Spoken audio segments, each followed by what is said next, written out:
The exhibition hall is silent.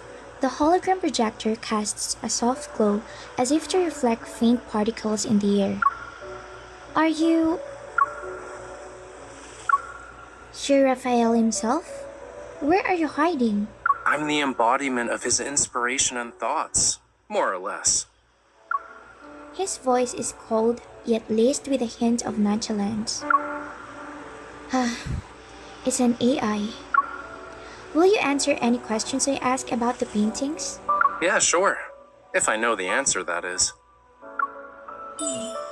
Well, I'd appreciate it if you could show me around.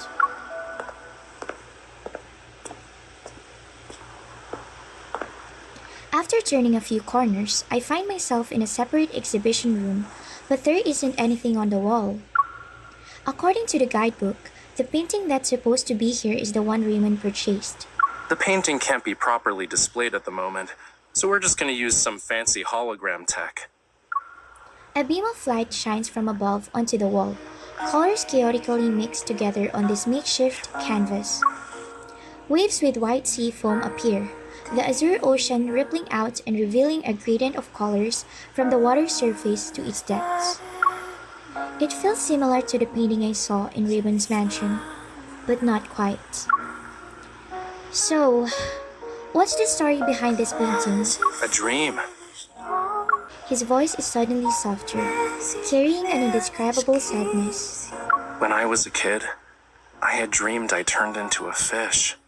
I swam and swam and swam from the deep sea, seeking a place beyond the water's surface, only to end up in blood-red seawater. The light shifts with his voice, casting a shimmering gleam. It's like looking at the glittering waves. The room seems to ebb and flow like the sea. A pinkish hue gradually shifts into a dark crimson. Why did the sea turn red? He doesn't answer my question. Maybe he didn't detect any important keywords, so he just kept talking. It was the first time I ever saw such a color. Who knows how many years I've spent trying to recreate it.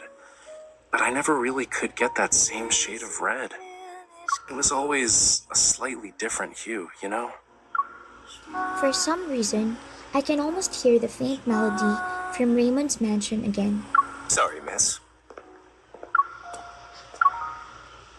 The lights in the exhibition hall return to the normal, and the hologram vanishes.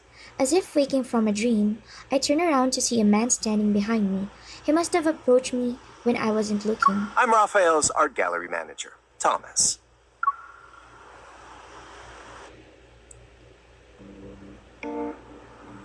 Thomas leans back in his uniquely designed chair, crossing his legs. His leather dress shoes shine. He motions for me to sit down across from him. I fill him in on what transpired at Raymond's mansion. I even mention the Wanderer being possibly connected to the painting. Thomas' face turns pale, but he quickly regains his composure. So you're suggesting Raphael might have messed with his own painting? It doesn't matter if he's responsible or not. Since the Wanderer could have been in the art, his studio, Raphael himself, and even your gallery might be in danger. Please tell me everything you know. Thomas rubs his expensive cufflinks, hesitating. It takes a while before he finally speaks. Mr. Raymond, a renowned art collector famous for his discerning taste, graced Flux Arts with his presence last month. Despite the gallery being filled with better paintings, he was utterly smitten with that one. He needed to buy it. Had to nag Raphael before he finally agreed to sell it. During the process of arranging, displaying, and selling the painting, more than a dozen people have been in contact with it. No one mentioned anything about a wanderer. But what if someone starts to hallucinate because of his art? Thomas pauses for a moment, then bursts into a fit of laughter. What a nice compliment. Making people literally go crazy over artwork isn't something many artists can pull off these days. Are you saying he's trying to cause drama to increase the value of his work? Thomas clears his throat and rubs his nose. I wish. If Raphael cared about that stuff, my job would be a piece of cake. Wait until you meet him. You'll see what I mean. He did mention something a while back, said he often heard strange noises in the studio late at night. I thought he was trying to trick me. Mondays, Wednesdays, Fridays, he's sick. Tuesdays, Thursdays, Saturdays, a wanderer showed up.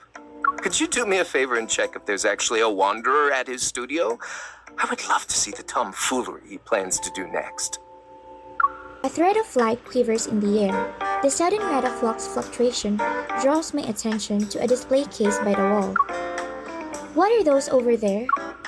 He looks over his shoulder. Oh, coral stones. Raphael uses them for his paint. Are you interested in them? Walking up to the display case, I see the stones are a vibrant red, almost like blood. I pick one up. This is the source. Can I take it with me when I see Raphael? Sure. Thomas walks over to the French window. Outside is beautiful scenery as far as the eye can see. I look at where he's pointing. In the distance is a gorgeous ivory structure extending toward the sea. Visit the giant white building over there on White Sand Bay. That's where he lives. His memory is non-existent, so the door's open. You can just walk right in. Could you tell him to hurry up on that painting he's working on? I already sold it to someone.